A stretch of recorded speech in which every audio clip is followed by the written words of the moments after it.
দর্শক, ঐতিহাসিক সোহরাওয়ার্দী উদ্যানের শিখা চিরন্তন প্রান্ত থেকে আপনাদের স্বাগত জানাচ্ছি। এই স্থানটিতেই জাতির জনক বঙ্গবন্ধু শেখ মুজিবুর রহমান 1971-এর 7ই মার্চের ভাষণ দিয়েছিলেন। আবার এই স্থানটিতেই 16ই ডিসেম্বর পাক হানাদার বাহিনী আত্মসমর্পণ করেছিলেন।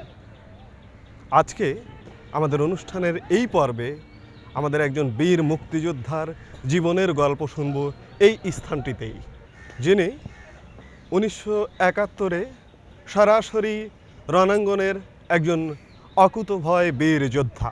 তিনি একজন খ্যাতিমান নাট্য নির্দেশক, সাংস্কৃতিক সংগঠক এবং চলচ্চিত্র পরিচালক। এই মানুষটি হচ্ছেন আমাদের সকলের প্রিয় বীর মুক্তিযোদ্ধা, সাংস্কৃতিক ব্যক্তিত্ব নাসিরউদ্দিন ইউসুফ বাচ্চু। কেমন আছেন? ভালো। কেমন তোমরা? আছি, ভালো আছি। আজকে জানবো কিভাবে একজন আমাদের নাসিরউদ্দিন ইউসুফ বাচ্চু হয়ে উঠলেন সেই গল্প। কিন্তু তার আগে আপনার জীবনের উপর নির্মিত একটি তথ্যচিত্র দেখে আসবো।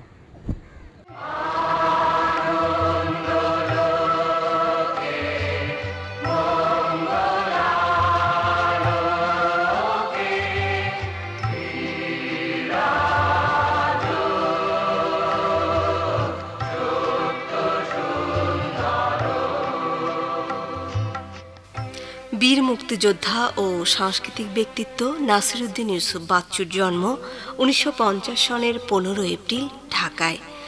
তবে তার পৈতৃক বাড়ি চট্টগ্রামে। পড়াশোনা করেছেন জগন্নাথ কলেজে এবং সর্বশেষ ঢাকা বিশ্ববিদ্যালয়ের গণযোগাযোগ ও সাংবাদিকতা বিভাগ থেকে 1974 সনে মাস্টার্স সম্পন্ন করেন।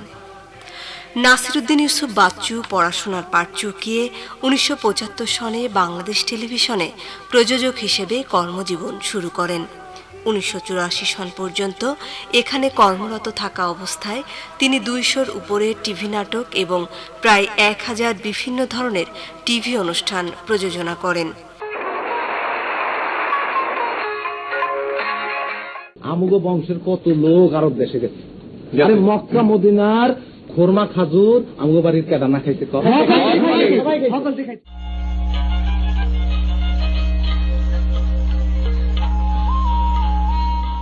দেশের মঞ্চ নাটককে প্রাতিষ্ঠানিক রূপ দেওয়ার জন্য 1973 সনের 29 জুলাই সে সময়ের এক ঝাঁক মুক্তিযুদ্ধ ফেরত প্রতিভাদীপ্ত ও প্রতিশ্রুতিশীল তরুণ মিলে ঢাকা থিয়েটার নামে একটি নাট্যদল প্রতিষ্ঠা করেন। বর্তমানে দেশের অন্যতম শীর্ষ এই নাট্যদল থেকে এ যাবৎ দেশে বিদেশে অসংখ্য নাটকের সফল মঞ্চায়ন হয়েছে। আর নাসিরউদ্দিন ইউসুফ বাচ্চু এ যাবৎ দেশে বিদেশে প্রশংসিত 23টি মঞ্চ নাটকের নির্দেশনা দিয়েছেন। পশ্চিমা নাটকের বিপরীতে আবহমান বাংলার হাজার বছরের কীর্তিময় নাট্যরীতির উপর ভিত্তি করে বাংলা নাটকের কিংবদন্তি অকাল প্রয়াত সেলিম আলদিন রচিত নাটকে নাসিরউদ্দিন ইউসুফ বাচ্চুর সৃষ্টিশীল শৈল্পিক নির্দেশনা দেশের মঞ্চ নাটকের নির্দেশনায় তাকে একটি আলাদা স্থান করে দিয়েছে। মঞ্চ নাটকের পাশাপাশি তিনি 71-এর যিশু এবং গেরিলা নামে দুটি কালজয়ী চলচ্চিত্র নির্মাণ করেছেন।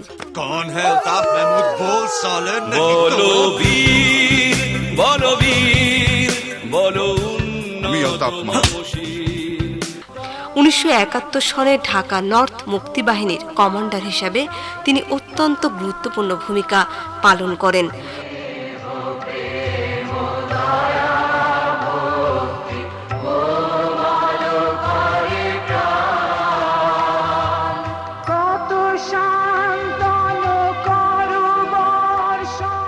মুক্তিযুদ্ধ পরবর্তী সময় থেকে অদ্যাবধি তিনি দেশের একজন অন্যতম শীর্ষ সাংস্কৃতিক সংগঠক হিসেবে গুরুত্বপূর্ণ ভূমিকা পালন করে চলেছেন।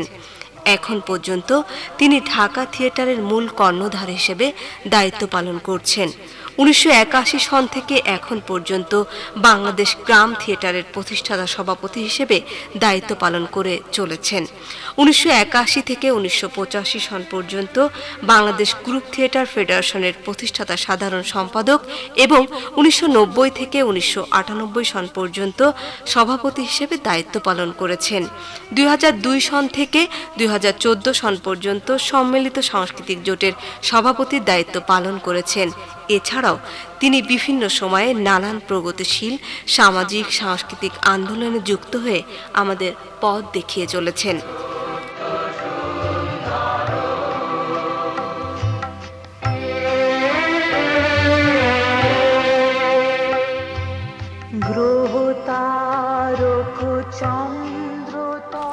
নাসিরুদ্দিন ইউসুফ বাচ্চু তার কর্মযোগ্যের স্বীকৃতি হিসেবে নাট্যকলায় অসামান্য অবদানের জন্য 2010 সনে পেয়েছেন আমাদের জাতীয় পুরস্কার 21 পদক। 2011 সনে গেরিলা চলচ্চিত্রের জন্য শ্রেষ্ঠ কাহিনীকার, সংলাপ রচয়িতা ও পরিচালক হিসাবে পেয়েছেন জাতীয় চলচ্চিত্র পুরস্কার। এছাড়া বিভিন্ন সময়ে আরও নানা পুরস্কার, সম্মাননা এবং স্বীকৃতিতে ভূষিত হয়েছেন তিনি। ব্যক্তিগত জীবনে স্ত্রী দেশের প্রখ্যাত মঞ্চ অভিনেত্রী, নির্দেশক, সঙ্গীত শিল্পী, মঞ্চকুসুম খ্যাত শিমুল ইউসুফ, একমাত্র কন্যা, জাতীয় পুরস্কারপ্রাপ্ত চলচ্চিত্র প্রযোজক, মঞ্চ অভিনেত্রী ও নির্দেশক এশা ইউসুফকে নিয়ে নাসিরুদ্দিন ইউসুফ বাচ্চুর পারিবারিক জীবন।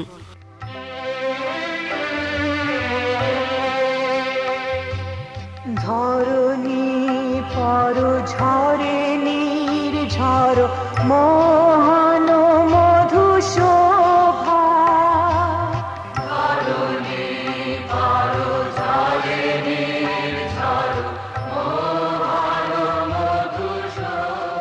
মঞ্চ, টেলিভিশন, চলচ্চিত্র তথা সামগ্রিক শিল্প সংস্কৃতির উন্নয়নে এই মানুষটির অবদান অসামান্য। যতদিন বাঙালি শিল্প সংস্কৃতি থাকবে ততদিন তার কর্মের মাঝে এক জ্বলজ্বলে তারকা হয়ে থাকবেন প্রখ্যাত সাংস্কৃতিক ব্যক্তিত্ব নাসিরুদ্দিন ইউসুফ বাচ্চু।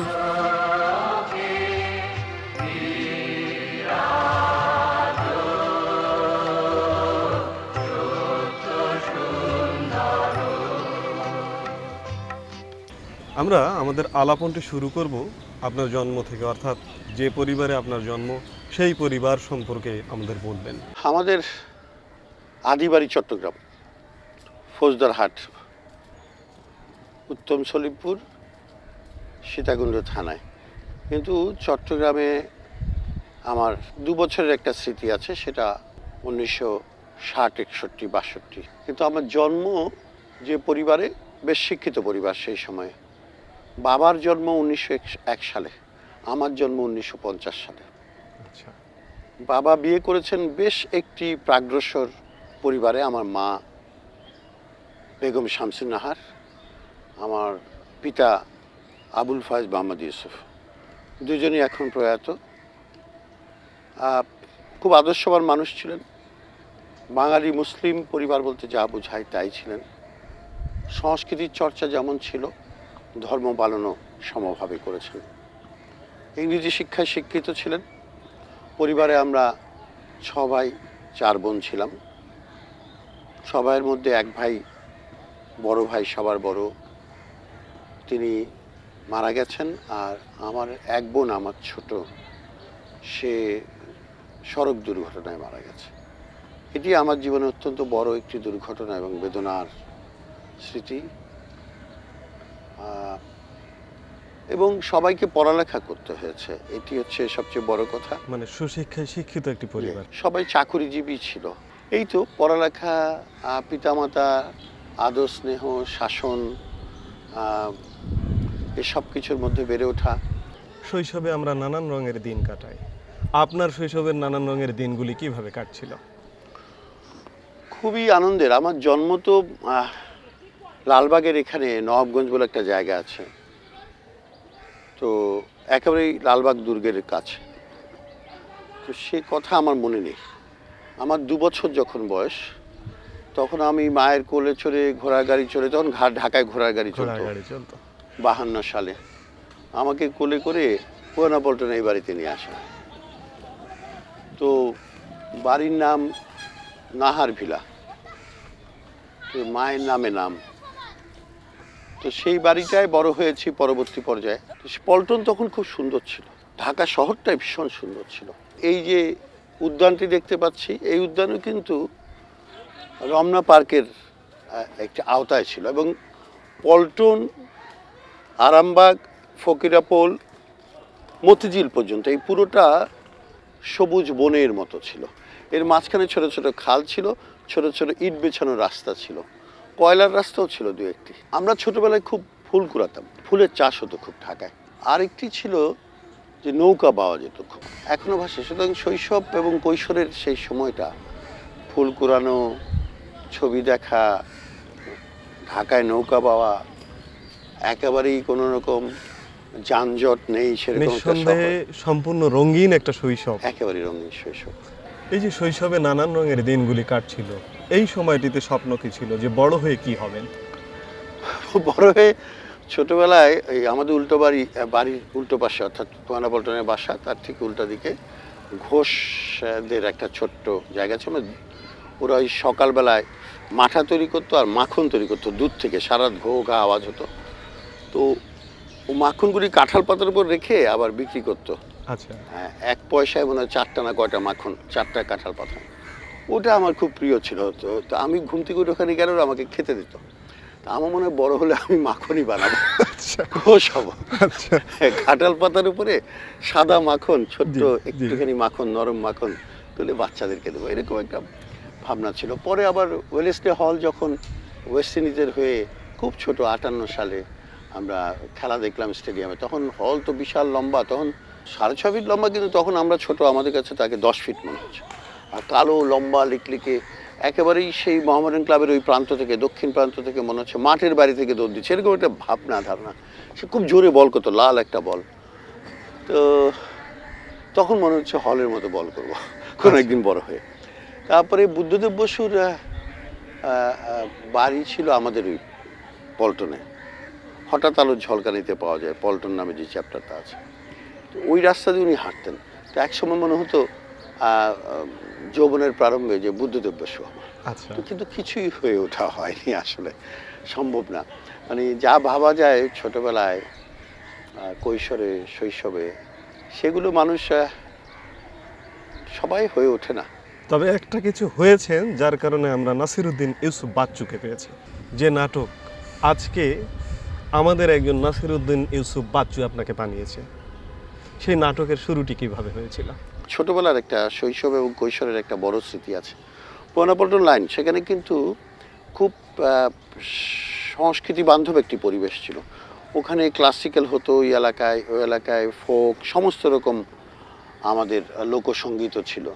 রবীন্দ্রনাথ সঙ্গীত খুব চর্চা হতো, নজরুল চর্চা হতো। সেই সময় বজলুল করিম ড্রামা সার্কেল, সেই বজলুল করিমের বাসা হচ্ছে আমার একটা বাসা পরে। সেই বাসায় উনি নাটকের মহড়া করতেন। ড্রামা সার্কেল 56 থেকে 62, বাংলাদেশের প্রথম গ্রুপ থিয়েটার।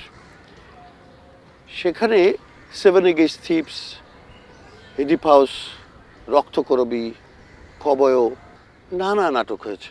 তো সেই নাটক মহড়া দেখার আমার সুযোগ হতো। আমি ফুটবল খেলতে যাওয়ার সময় দেখতাম যে তারা রাস্তার পাশেই একটা ছোট ঘর, সেখানে মহড়া করছে। সেটি আমার স্মৃতিতে এখনও জলজল করে। আরেকটু হচ্ছে, যখন বাবা 2 বছরের জন্য আমরা চট্টগ্রাম গিয়েছিলাম ঢাকা ছেড়ে। আমার বাবা অবসর নিলেন সরকারি চাকরি থেকে 59 সালে। 60-এ আমরা চট্টগ্রাম যাই, ফৌজদারহাট, সলিমপুরে আমরা 2 বছর ছিলাম। সে সময় আমার এক চাচাতো ভাই ছিল, আবুল কাশেম মাস্টার, নাটক করতেন।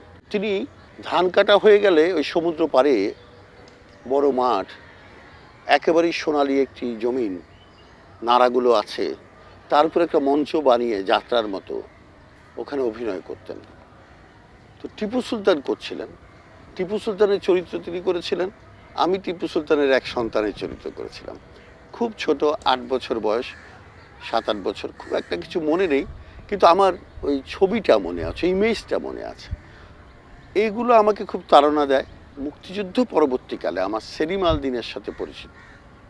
সেলিম আলদিনের সাথে এই যে পরিচিতি, এটি আমাদের জীবনের বাঘ ঘুরিয়ে দেয়। শরীফ মিয়াতে আড্ডা, মধুর ক্যান্টিনে আড্ডা, আফসারিয়াতে আড্ডা, কবিতা নিয়ে তুমুল তর্ক বিতর্ক, চলচ্চিত্র নিয়ে তুমুল তর্ক বিতর্ক, সালাউদ্দিন জাতি, শফিকুর রহমান, কবি শামসুর রহমান, কে না, মানে কায়েম চৌধুরী, সব অগ্রজদের সাথে সুযোগ হচ্ছে। তো সেরকম সময়ে সেলিম নাটক লিখলো জন্ডিস ও বিভূতি বেলুন। 1972 সাল ডিসেম্বর মাস, স্বাধীনতার মাত্র 1 বছরের মাথায়। তো তার আগে ছোটোখাটো কয়েকটা নাটকের টেকনিক্যাল কাজ করেছে। এই প্রথম আমাদের মহাবিদ, সে আমাকে প্রথম বলল যে তুই একটা নাটক কর, তুই তো অনেক কথা বলিস নাটক নিয়ে, সমালোচনা, এটি কর। শোনা, আমি একটা এই কিমিতি নাটক, অ্যাবসার্ড নাটক বলবো, সেলিমের জন্ডিস ও বিভূতি বেলুন করলাম। এটি সারা দেশে এক ধরনের আলোড়ন সৃষ্টি করলো। মুক্তিযুদ্ধ আপনাদের তরুণ বয়সে একটি গুরুত্বপূর্ণ ঘটনা। এইরকম একটি বয়সে কোন তাগিদ থেকে, কোন অনুভূতির জায়গা থেকে মহান মুক্তিযুদ্ধে অংশগ্রহণ করলেন? আমরা যে সাংস্কৃতিক পরিবেশে বড় হয়েছি সেটি আমাদের রাজনীতি নির্দিষ্ট করে দিয়েছিল। সেটি একটি জাতিসত্তা, তার নিজস্ব রাষ্ট্রের প্রয়োজন। আমাদের ইতিহাস আছে, আমাদের ঐতিহ্য আছে, আমাদের কাব্য আছে, মহাকাব্য আছে, আমাদের রবীন্দ্রনাথ আছে, আমাদের লালন আছে। এটি 50 এবং 60-এর দশকের এই যে বোধ মানুষের, এই বোধের মাঝেরও আমাদের বঙ্গবন্ধু শেখ মুজিবুর রহমান দাঁড়িয়ে গেলেন। তার আবির্ভাবের পর বাঙালি কিন্তু স্বপ্ন দেখেছে একটি স্বাধীন রাষ্ট্রের। তার কথা থেকে, তার ভাষণ থেকে, তার কর্ম থেকে যা নির্দিষ্ট করে দিয়েছিল সেটি আমাদের মূল অনুপ্রেরণা ছিল। সাথে ছিল বাংলার ঐতিহ্যবাহী সংস্কৃতির একটি প্রচণ্ড শক্তি। আমরা সাহসী হয়েছি মুজিবের মতো, আর আমরা শক্তি অর্জন করেছি লালন আর রবীন্দ্রনাথের মতো। তো সে কারণেই মুক্তিযুদ্ধটা মনে হয়েছে যে এই দেশটি স্বাধীন হবে, স্বাধীনতার জন্যে জীবন দিতে হয়।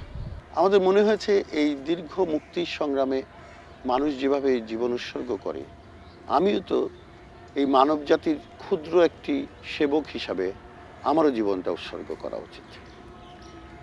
এবং সেটি যদি নিজ দেশের মুক্তির জন্য হয়, নিজের দেশের মানুষের অন্যায়ভাবে গণহত্যার প্রতিবাদে দাঁড়ায়, তাহলে তো সেটি আরও বেশি নিজেকে নিয়োজিত করার জায়গাটি খুঁজে পাওয়া যায়।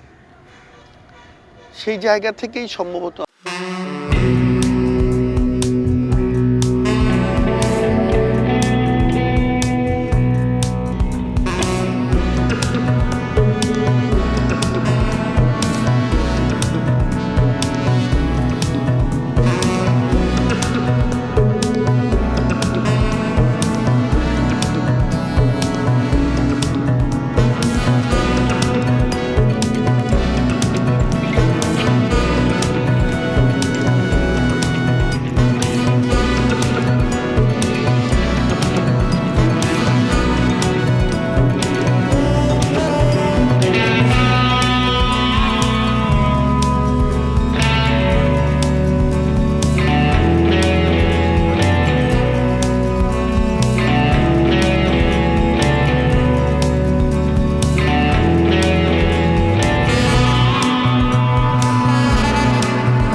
ঢাকা থিয়েটার, 29 জুলাই 1973।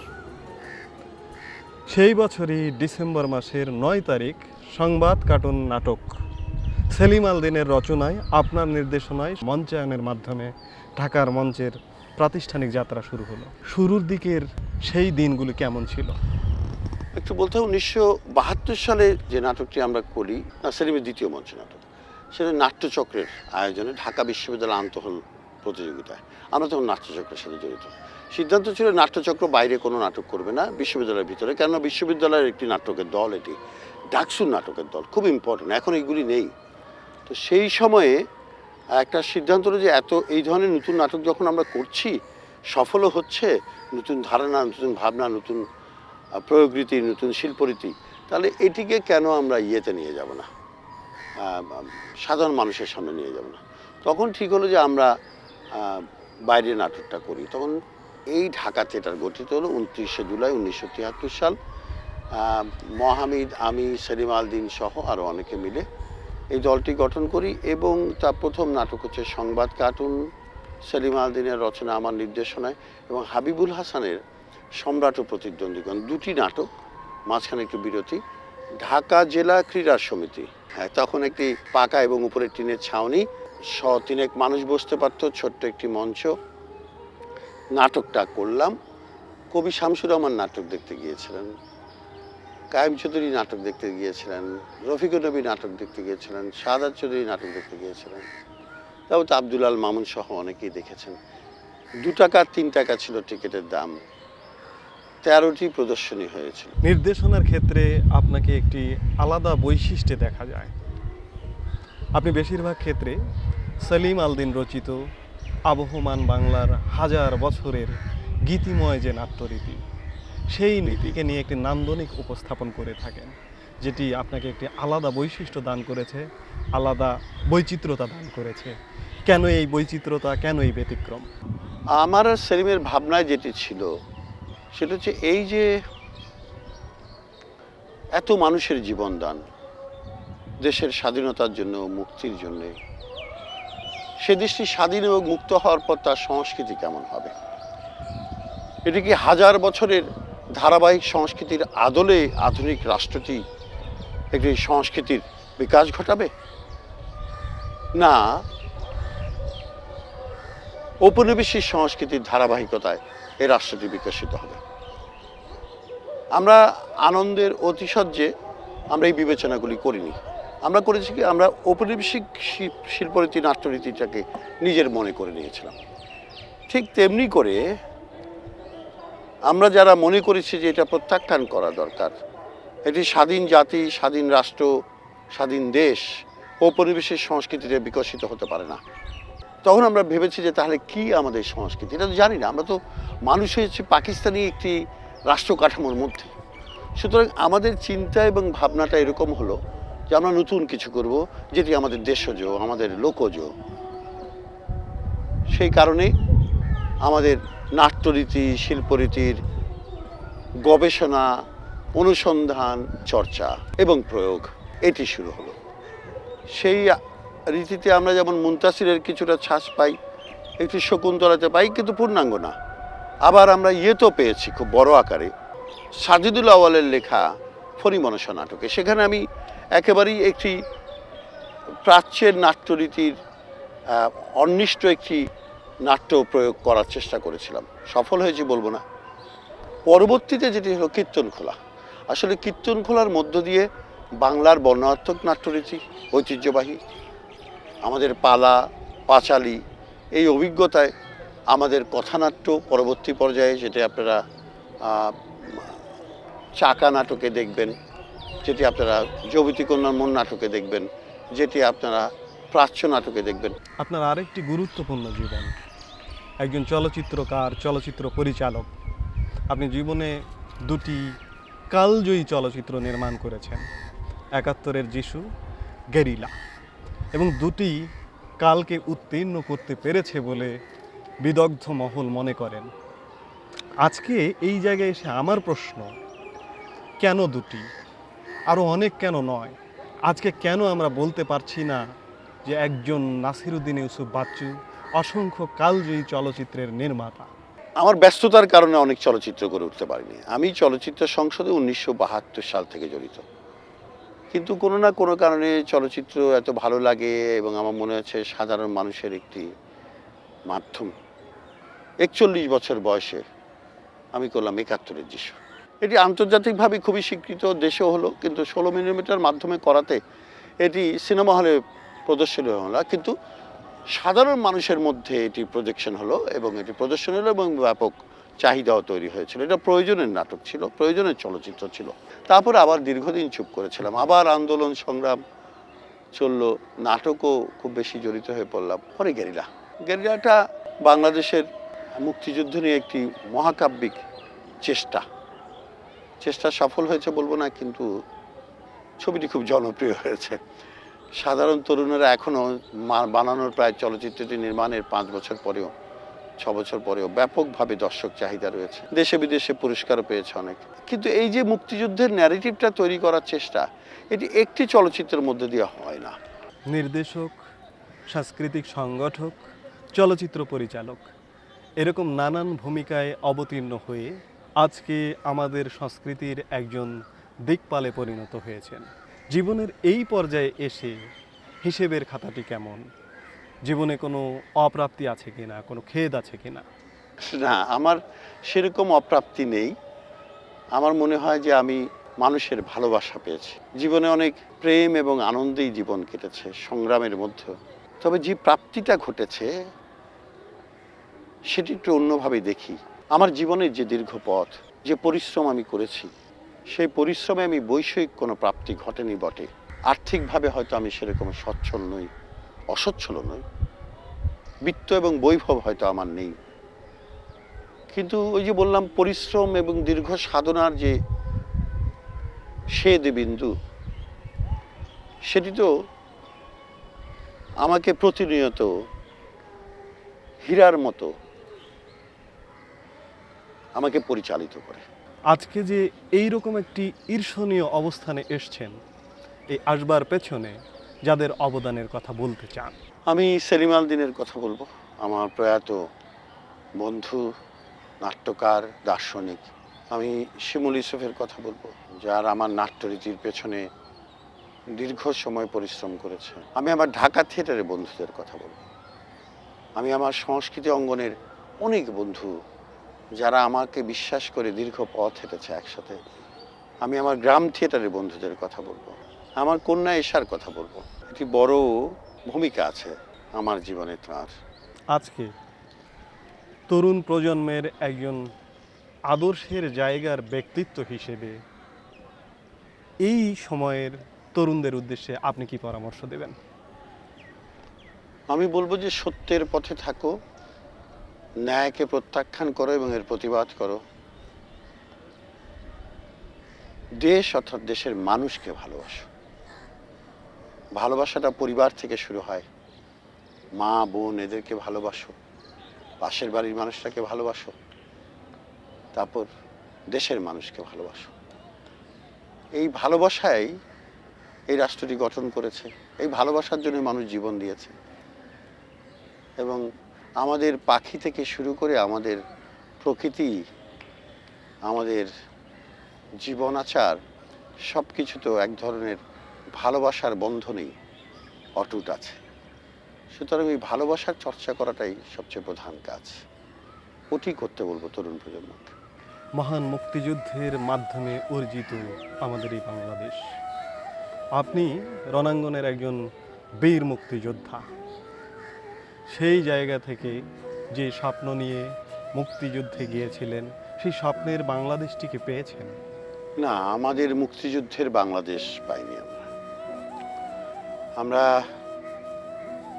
ধর্মনিরপেক্ষ অসাম্প্রদায়িক বাংলাদেশ চেয়েছিলাম, আমরা গণতন্ত্রের বাংলাদেশ চেয়েছিলাম, আমরা সকল মানুষের সম অধিকারের বাংলাদেশ চেয়েছিলাম, সকল জাতিসত্তার অধিকারটা নিশ্চিত করতে চেয়েছিলাম। সাংস্কৃতিক অধিকার, রাজনৈতিক অধিকার, অর্থনৈতিক অধিকার নিশ্চিত করবে বাংলাদেশ নামের রাষ্ট্র বা প্রজাতন্ত্র, এটি আমাদের স্বপ্ন ছিল। কিন্তু সেটি তো হয়ে উঠল না। সেটার জন্য সংগ্রাম চলছে, লড়াই চলছে। এখন মানুষ ভাবে যে আমি মুসলমান, ও হিন্দু, ও খ্রিস্টান, ও বৌদ্ধ, ও খারাপ, আমি ভালো, আমার সম্পদ দরকার, আমি লুট করব। কোনো মূল্যবোধ তো নেই। 71 সালে 9 মাস কোথাও কোনো দখল হয়নি। পাকিস্তানের দখল করেছে, আমরা মুক্ত করেছি, যার সম্পদ সে ফিরে পেয়েছে। তারপর না, এই বাংলাদেশ সে কথা বলে না। এটি আমার খুব বড় দুঃখ। আমি মনে হয় যে সেই বাংলাদেশ চেয়েছিলাম যেখানে নারীরা ধর্ষিত হবে না, শিশুরা শিক্ষার অধিকার পাবে, মানুষ তার অর্থনৈতিক অধিকার পাবে, আমাদের ক্ষুদ্র জাতিসমূহ সহ বাঙালি সকল জাতি, ইন্ডিজিনিয়াস পিপল বলতে যাদেরকে বোঝায়, তাদের প্রত্যেকের সাংস্কৃতিক, রাজনৈতিক এবং মৌলিক অধিকার সমূহ, অর্থনৈতিক অধিকার সমূহ প্রতিষ্ঠিত হবে। আমরা সেরকম একটি বাংলাদেশের স্বপ্ন দেখেই এগিয়ে যাব, সেটাই প্রত্যাশা। সেটি এতক্ষণ আপনার সঙ্গে সুন্দর একটি সময় কাটালাম, এবার আমাদের যাবার সময় হলো, যেতে হবে। বিদায় চাইছি, ভালো থাকবেন, সুস্থ থাকবেন। তোমাকেও ধন্যবাদ, খুব সুন্দর চমৎকার একটি সময় কাটলো তোমার মতো একজন তরুণের সাথে। ভালো থাকবে এবং দর্শকদের শুভেচ্ছা এবং অভিনন্দন। ধন্যবাদ তোমাকে। তবে আমরা বিদায় নেব আপনার একটি পছন্দের গান শুনতে শুনতে। আমরা কোন গানটি শুনবো? আমার পছন্দের গান